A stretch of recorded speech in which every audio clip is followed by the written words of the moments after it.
চৰকাৰী নিযুক্তিলৈ সৰু সজাইত বিস্ফোৰণ ঘটালে মুখ্যমন্ত্ৰীয়ে।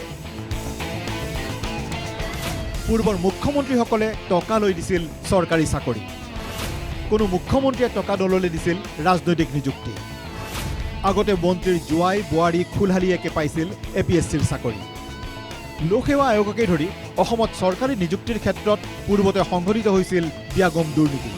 কোনো এজন মুখ্যমন্ত্ৰীৰ দিনতে ৰাজ্যত হোৱা নাছিল নিকা আৰু স্বচ্ছ চৰকাৰী নিযুক্তি।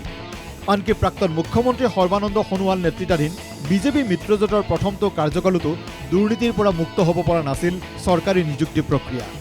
এয়া আমাৰ অভিযোগ নহয়, এই দাবী কৰিছে খোদ বৰ্তমানৰ মুখ্যমন্ত্ৰী হিমন্ত বিশ্ব শৰ্মাই। বৰ্তমানৰ মুখ্যমন্ত্ৰীৰ মতে এটকাও উৎকোচ নোলোৱাকৈ একমাত্ৰ তেওঁৰ দিনতে APSCকেই ধৰি চৰকাৰী নিযুক্তি লাভ কৰিছে অসমৰ দুখীয়া যুৱক যুৱতীসকলে।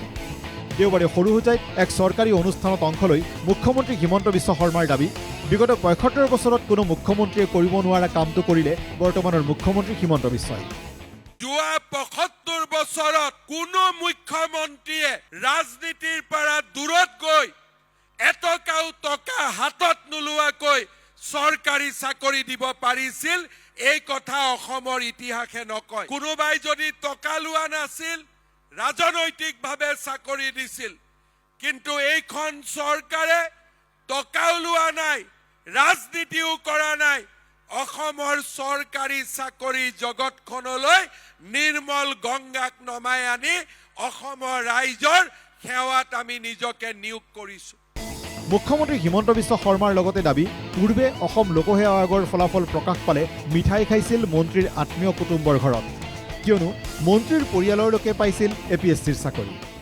আগতে যেতিয়া লোকসেৱা আয়োগৰ পৰীক্ষাৰ ৰিজাল্ট দিছিল, ACSৰ ৰিজাল্ট দিছিল, APSৰ ৰিজাল্ট দিছিল, মিঠাই কাৰ ঘৰত খাইছিলে? সেই সময়ৰ কংগ্ৰেছ দলৰ ডাঙৰ ডাঙৰ মন্ত্ৰীৰ জোৱায়েক বোৱাৰীয়েক খুলখালীয়েকে এই APSCৰ চাকৰি পাইছিলে।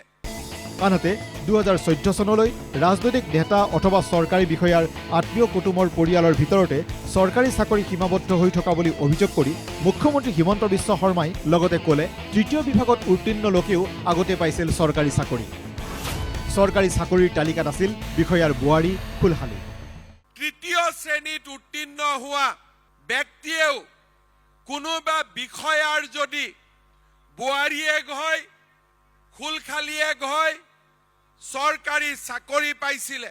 ২০১৪ চনলৈকে আমি যদি বাতৰি কাকত উলিয়াই লওঁ, APSCৰ ৰিজাল্ট দিয়াৰ পিছত, ACSৰ ৰিজাল্ট দিয়াৰ পিছত সদায় পেপাৰত লিষ্ট ওলায় যে কোন ডাঙৰ মানুহৰ, কোন ল'ৰা আৰু ছোৱালীয়ে এইবাৰ মেজিষ্ট্ৰেট হ'ল আৰু এইবাৰ DSP হ'ল, আৰু এই চাকৰি পাবৰ কাৰণে পঢ়া শুনা কৰিব নালাগিছিল।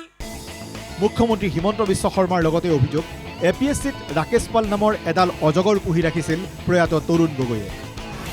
চাকৰিৰ নামত লাখে লাখে টকা গিলিছিল APSCৰ অজগৰডালে।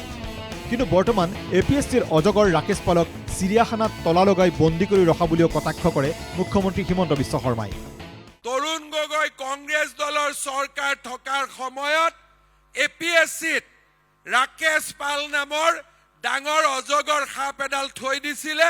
আপুনি ১ কোটি দিয়ক, ৫০ লাখ টকা দিয়ক, চৰকাৰী চাকৰি লৈ যাওক।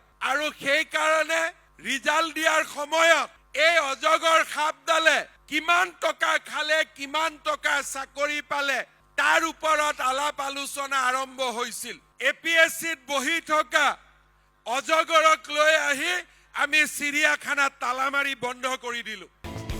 বিগত ৩টা বছৰত হিমন্ত চৰকাৰে ৰাজ্যত ১.৫ লাখ নিবনুৱা যুৱক যুৱতীক চাকৰি দিয়া বুলি দাবী কৰি মুখ্যমন্ত্ৰীৰ মন্তব্য, এতিয়া অসমত চাকৰি পাইছে ঠেলাৱালা, ৰিক্সা চালক, বিধৱা মহিলাৰ সন্তান।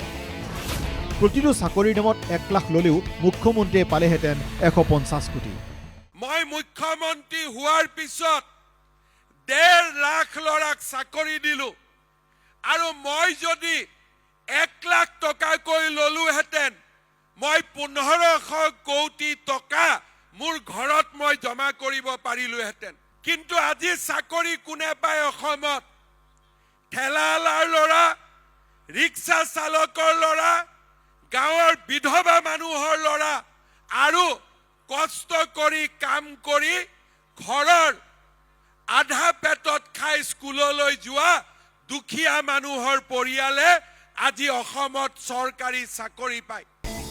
ভিডিঅ' জাৰ্নেলিষ্ট দীপাংকৰ শৰ্মাৰ সৈতে দীপাংকৰ কলিতাৰ ৰিপৰ্ট NK TV।